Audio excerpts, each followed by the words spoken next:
Salut à toutes et à tous, aujourd'hui on plonge dans un concept qui peut paraître un peu abstrait, mais qui est pourtant au cœur de l'intelligence artificielle, les normes vectorielles. En gros, c'est la manière dont une machine mesure la taille des données. Et comme on va le voir, la façon dont on choisit de mesurer change absolument tout le résultat. La question de départ a l'air toute simple. Comment on fait pour mesurer la taille d'un vecteur? On pense tout de suite à une règle, bien sûr. Mais en maths, et surtout en IA, il existe plusieurs règles, plusieurs types de mesures, et chacune a une utilité bien précise. Pour que ce soit bien clair, prenons une analogie. Imaginez qu'on est en ville et qu'on veut aller d'un point A à un point B. On a deux options. Soit on y va en ligne droite, à vol d'oiseau, en passant à travers les immeubles, soit on suit les rues bloc par bloc. Eh bien, ces deux approches sont exactement l'idée derrière les deux normes les plus célèbres.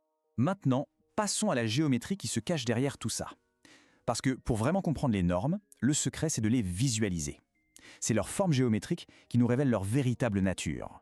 Alors, voici la formule générale, la norme LP. Pas de panique devant les maths, promis. Le seul truc important à retenir ici, c'est ce petit P. C'est lui, la star. En changeant sa valeur, on change complètement notre règle et donc notre façon de mesurer les distances. Et regardez ce que ça donne visuellement. Cette image, elle est capitale. Elle nous montre tous les points qui sont à une distance de 1 du centre, mais mesurés avec des règles différentes. Pour P égale 1, on a ce losange. Si on augmente P jusqu'à 2, hop, la forme gonfle pour devenir un cercle parfait. Et si on pousse P jusqu'à l'infini, elle s'étire pour devenir un carré. C'est cette transformation de la forme qui est au cœur de tout ce qu'on va voir ensuite. D'abord, arrêtons-nous sur la norme L2, avec P égale 2. Ça, c'est la fameuse distance euclidienne, celle qu'on connaît depuis le collège. Le chemin le plus court, la ligne droite. Sa forme, c'est un cercle parfait, tout simplement parce qu'elle traite toutes les directions de la même manière. Il n'y a pas de direction privilégiée. Maintenant, la norme L1, c'est notre distance de Manhattan, celle où on suit les rues. Sa forme, c'est un losange, avec des coins très pointus. Et on va voir que ce sont justement ces coins qui lui donnent des super pouvoirs en machine learning. Et pour finir, la norme L infini. Alors là, c'est encore plus simple, la taille du vecteur, c'est juste la valeur de sa plus grande coordonnée. Et géométriquement, ça nous donne un carré, simple et efficace. Finalement, l'intuition visuelle, c'est souvent bien plus puissant qu'une formule mathématique. Comme le dit le grand Gilbert Strang du MIT, la géométrie d'une norme, c'est une chose, mais je pense qu'une image, ça a une vraie valeur.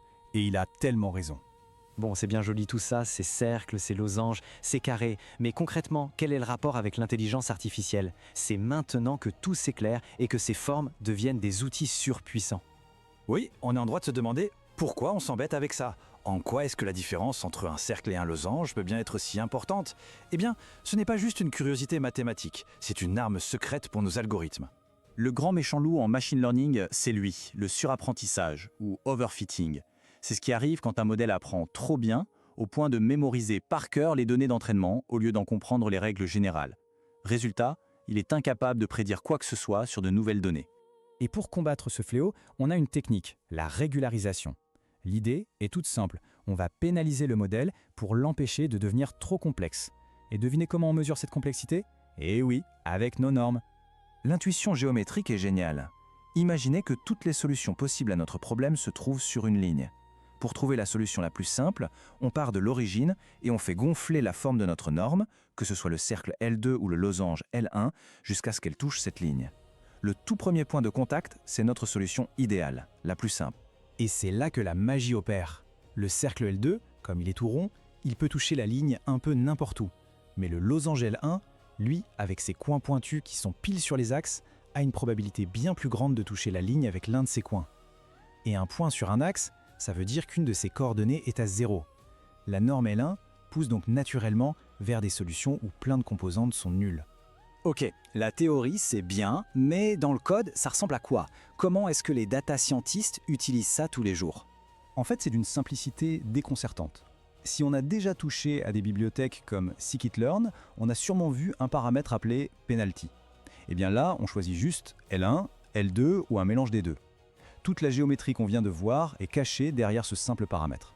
Alors, pour récapituler, la L1, qu'on appelle aussi lasso, utilise notre losange pour créer des modèles épars. C'est génial pour faire de la sélection de caractéristiques parce qu'elle peut carrément annuler l'influence des variables qui ne servent à rien. De l'autre côté, la L2, ou Ridge, utilise le cercle pour réduire la valeur de tous les coefficients sans forcément les mettre à zéro. C'est parfait pour stabiliser un modèle quand on pense que toutes les variables ont un rôle à jouer. Au final, tout ça nous ramène à un choix très pratique. Quelle est la meilleure règle à utiliser pour mesurer et pénaliser la complexité de notre modèle?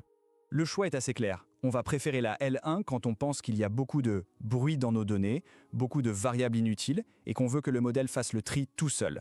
A l'inverse, on va choisir la L2 quand on pense que la plupart des informations sont pertinentes et qu'on veut juste éviter que certaines prennent trop le dessus sur les autres.